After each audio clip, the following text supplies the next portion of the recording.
उपनयन, उपनयन, बरोबर. उप म्हणजे जवळ, शब्दाचा अर्थ बघा. उप म्हणजे जवळ, नयन म्हणजे नेणं, नयती म्हणजे नेणं. उपनयन कशाजवळ न्यायचं बाबा? वेदांजवळ घेऊन जायचंय. कुठे घेऊन जायचंय?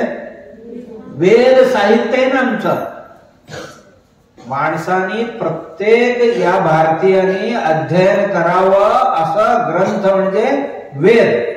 वेदांमध्ये काय नाही असं नाहीये, सर्व विषय वेदांमध्ये आहेत. म्हणून ते वेदाध्ययन करण्यासाठी म्हणून जात होता. वेदाध्ययनामध्ये देवधर्म आहे,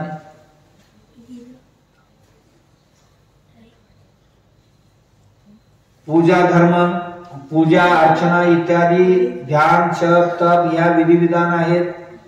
त्याबरोबरच या सृष्टीतल्या सगळ्या वस्तूंची परिचय आहे, ज्याला आपण भूगोल म्हणतो, इतिहास म्हणतो, वेगवेगळ्या वनस्पती शास्त्र म्हणतो, प्राणीशास्त्र म्हणतो, गणित म्हणतो, गंधर्व शास्त्र म्हणतो. या सगळ्या गोष्टी, गंधर्व शास्त्र म्हणजे संगीत आहे, नाटक आहे, साहित्य आहे, काय नाहीये वेदात सगळे आहे. म्हणून त्या वेदांच्या अध्ययन करण्यासाठी, वेद किती आहेत? 4 वेद मी सांगितले. ऋग्वेद, यजुर्वेद, सामवेद, अथर्ववेद, बरोबर. हे वेद, ही वेद थेअरी झाली. हे वेदांची प्रॅक्टिकल पण आहेत. कुठलं? प्रत्येक वेदाचे प्रॅक्टिकल्स आहेत. ऋग्वेदाला आयुर्वेद, यजुर्वेदाला धनुर्वेद प्रॅक्टिकल, सामवेदाला गंधर्ववेद आणि अथर्ववेदाला शिल्पवेद नावाची 4 उपवेद आहेत. हे 4 इथे थेअरी सांगितलं ना, त्याचा प्रॅक्टिकल कसं करावं याच्याकरता उपवेद आहेत. उपवेद 4 लक्षात ठेवायचं आहे सगळ्यांनी. जसं मुख्य वेद आहे तर ऋग्वेद, यजुर्वेद, सामवेद, अथर्ववेद. या 4ची 4 उपवेद कुठली? आयुर्वेद, धनुर्वेद, गंधर्ववेद, शिल्पवेद. म्हणा सगळ्याने. आयुर्वेद, हे गंधर्व सांगितले मी. आयुर्वेद, धनुर्वेद, गंधर्ववेद. हा 4 वेळ म्हणा. आयुर्वेद, धनुर्वेद, गंधर्ववेद, शिल्पवेद. हा पुन्हा 4 वेळ, पुन्हा पुन्हा. आयुर्वेद, हा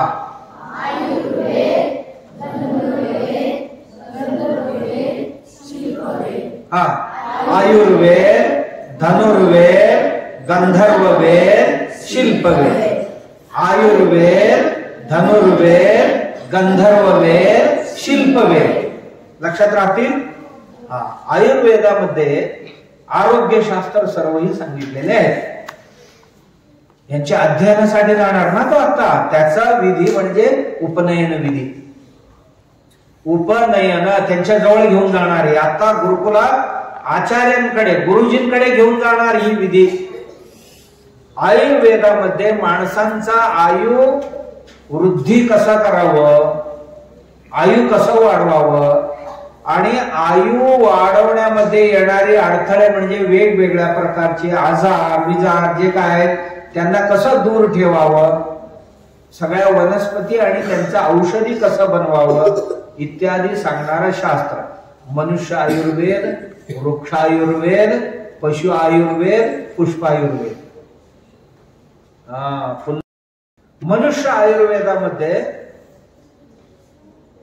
माणूस स्वस्थस्य स्वास्थ्यरक्षणम आतुरस्य उपशमनम.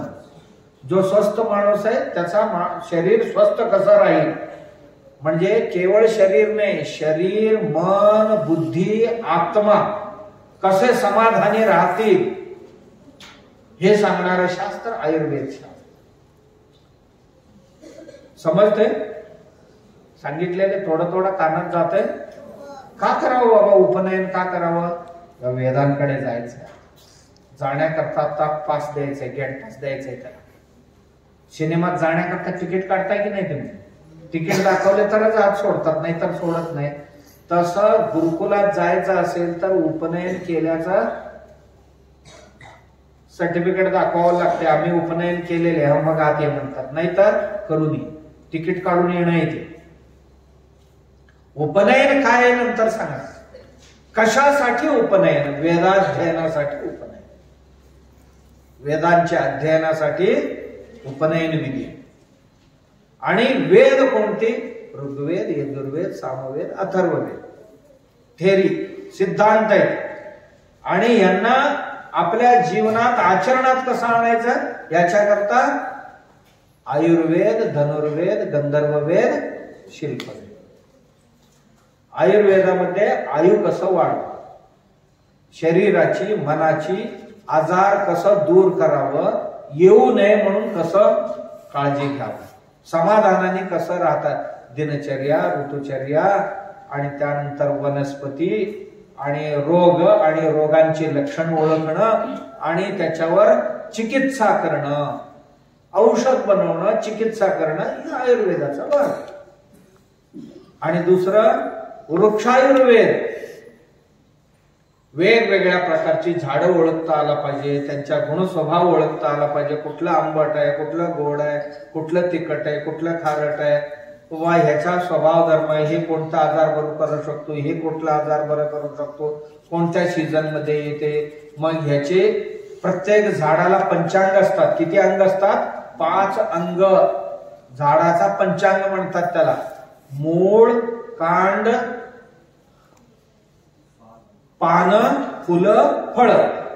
पंचांग कळलं का? झाडांची पंच अंग, 5 अंग असतात झाडाला.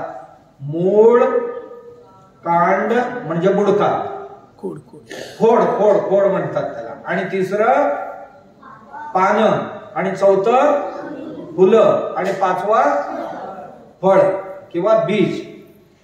हे पंचांग म्हणतात त्याला. कुठल्याही वनस्पतीला, कुठल्याही सस्याला किंवा कुठल्याही पिकाला ही 5 अंग असतात. मग कोणत्या अंगापासून कोणतं औषध बनवता येतं याचं ज्ञान देणारं शास्त्र वृक्षायुर्वेद. आणि स्वतः यांचा स्वभाव काय, गुण काय, काय बरे करतात, काय नाही बरे करत, कधी खावं, कधी खाऊ नये इत्यादी. माणसांसाठी कुठलंही योग्य आहे, जनावरांसाठी कुठलंही योग्य आहे, पशुपक्षींसाठी कुठलंही योग्य आहे, हे सर्वही त्या वृक्षायुर्वेद. आणि या झाडांचा आणि जमिनीचा काय संबंध आहे? जमिनीमध्ये, पाण्यामध्ये सुधारणा करून घडवून आणण्याकरता या वृक्षांचा उपयोग कसा करायचा ते वृक्षायुर्वेदामध्ये.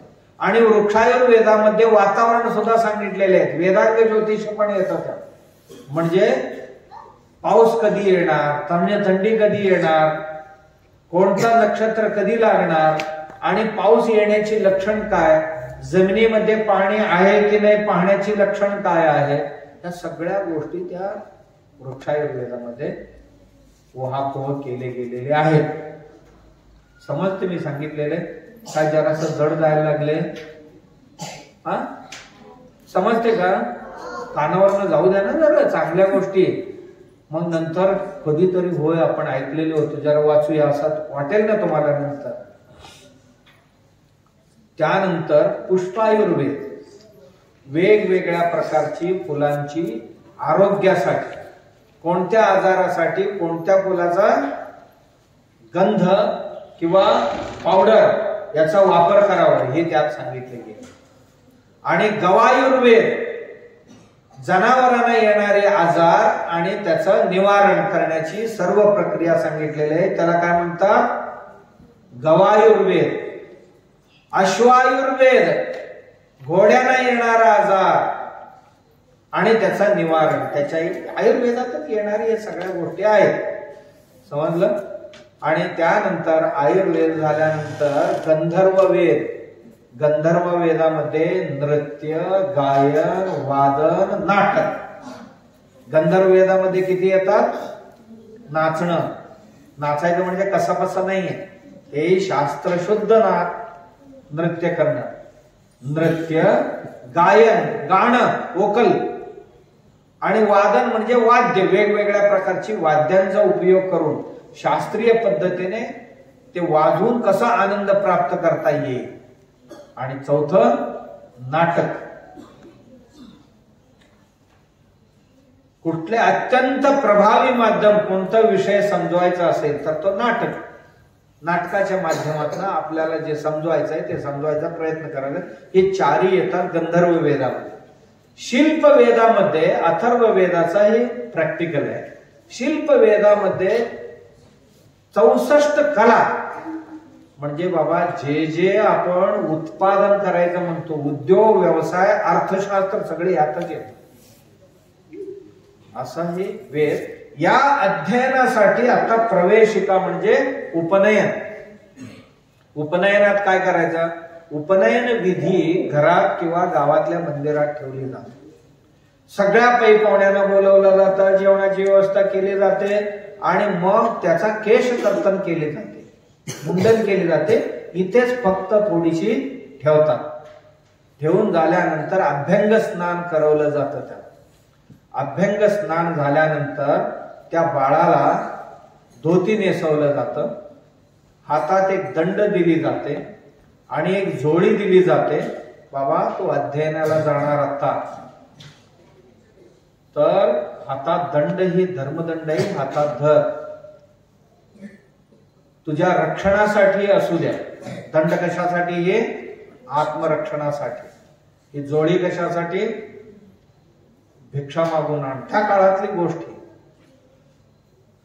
आणि कोणी नाही म्हणत नव्हते विद्यार्थ्याला. विद्यार्थ्यांनी त्या काळात भिक्षा माधुकरी करायचा, मग गुरुजींना नेऊन द्यायचा, गुरुजनांना सगळ्यांना जेवायला वाढून मग नंतर आपण जेवायचं.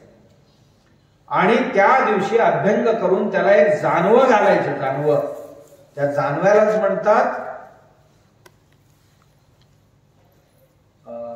याला मौजी बंधन असंही एक हे आहे. जानवा असंही याला नाव आहे किंवा उपनयन असंही याला नाव आहे. व्रतबंधनही याला म्हणतात. 3 धाग्यांचा एक जानव त्याच्या गळ्यात, जवळजवळ 92 इंच लांबीचं सूत घेऊन त्या सूताची माळ बनवली असते. एका सूतामध्ये 3 धाग्यांचं एक सूत, असे 3 सूत म्हणजे 9 धाग्यांचं हे जानवं बनवलं जातं. प्रतीक काय बाबा? एक धागा म्हणजे त्याच्यात 3 धागे, 3 धागेला पीळ घालून एक बनवले, असे 3 आहेत. म्हणजे किती झाली एकूण? असे 3 आहेत. 3, 1, 2, 3. आणि एकामध्ये किती आहेत? छोटी छोटी 3 धाग्यांची एक पीळ घालून केलेले, असं 3 धागे म्हणजे 9 झाले. काय प्रतीक आहे बाबा? प्रतीक आहे एका धाग्याचा ब्रह्मा, विष्णू, महेशाचे प्रतीक आहे. दुसरं आहे देवऋण, मातृपितृ ऋण आणि ऋषी ऋण, म्हणजे गुरूंचं ऋण, जे ज्ञान दिलेले त्यांच्या ऋणात राहील आणि त्यांची सेवा करेन याची प्रतिज्ञा घे. आणि तिसरं रजोगुण, तमोगुण, सत्वगुणाचा प्रतीक आहे. असं 9 आहे. 9च का केले बाबा? मनुष्य शरीराला व्यवस्थित ठेवण्याकरता 9 छिद्र बनवले गेलेले भगवंताकडून. कुठले? 2 डोळे, 2 कान, किती झाले? नाकपुड्या 2, तोंड 1, एवढी छिद्र आहेत ना. आणि 1 नंबर 2 नंबर, किती झाले? 9. 9 जे छिद्र आहेत, 9 जे द्वार आहे, ते 9 द्वाराचा नियंत्रण करण्याचा प्रतीक म्हणून हे 9 धाग्यांचा ब्रह्मचारीला जानवं नेसवलं जातं. आणि नेसवल्यानंतर ते जानवं धारण केल्यानंतर तो प्रतिज्ञा करतो, मी देव ऋण फेडेन. देवाने माझ्यावर जे उपकार केलेले या सृष्टीवर आणून मला खाऊ पिऊ घालून देवाला मी कृतज्ञ राहील. ज्या आई वडिलांनी मला लहानाचा मोठी केले त्या आई वडिलांना आयुष्यभर मी सेवा करेन, ऋणी राहील. आणि इथून पुढे जे अध्ययनाला चाललो, जे गुरुजन मला विद्या देतील, त्या सर्व विद्या देणाऱ्या गुरुजनांचा मी आयुष्यभर ऋणी राहील, अशी प्रतिज्ञा आहे त्यात. विद्यारंभाला जातानाच प्रतिज्ञा करतोय तो. समजलं? 3 धागे दिसतात. ग्रहस्थांसाठी 6 धाग्यांची आहे आणि ब्रह्मचारीसाठी 3 धाग्यांची जाणीव आहे. आणि ही जर जुनं झाली तर पटकन बदलायचं असतो, तुटलं तर पटकन बदलायचं असतो, आणि जीर्ण झाले तरी सुद्धा त्याला बदलायचं. आणि शौचाला जेव्हा जाईल त्याला काढून कानाला अडकवायचं, उजव्या कानाला अडकवायचा, खाली कमऱ्याच्या खाली जाऊ द्यायचं नाही, मलिन होतो. म्हणून त्याला असं घ्यायचं, कानाला अडकवायचं. आणि ही का राहावं ही पाहिल्याबरोबर आम्हाला सगळ्या गोष्टींची आठवण व्हावं. जी प्रतिज्ञा आपण करतो हे का धारण करायचं? आम्ही जे प्रतिज्ञा करतो ना, त्या प्रतिज्ञा आम्हाला आठवायला पाहिजे, प्रत्येक क्षणाला त्याची आठवण राहायला पाहिजे याकरता. आणि ह्याला कोणत्याही जाती पंथ धर्माचा काहीही बंधन नाही. कोणीही ज्यांना विद्या शिकायचंय, गुरुकुलात जायचंय किंवा शाळेत जायचंय, त्यांनी हे नीट बस, ज्याला विद्या शिकायचंय, ज्याला शाळेत जायचंय, गुरुकुलात जायचंय, त्यांनी हे विधी संपन्न करावं, केलीच पाहिजे, हे नियम आहे. आणि त्यानंतर मग ते गुरुकुलात त्याला प्रवेश मिळतो. आणि त्या दिवशी सांकेतिक रूपाने तो भिक्षा मागून आणतो. त्याच्या हातात दंड आणि जोळी देतात, भिक्षा मागून आणतो. आणलेली भिक्षा गुरूंचे चरणी अर्पण करतो. जे विधी करणारे जे गुरुजी होते किंवा ज्यांनी दीक्षा दिली त्यांना दीक्षा देतात. बाबा विद्यारंभाची दीक्षा दिली म्हणजे वेदाध्ययनाची, वेदारंभ म्हणतात त्याला. दुसरा एक विधी नाव काय आहे? उपनयन अथवा वेदारंभ विधी म्हणतात. वेदाध्ययन त्याचा सुरू होणार. समजलं? याला उपनयन संस्कार असं म्हणतात.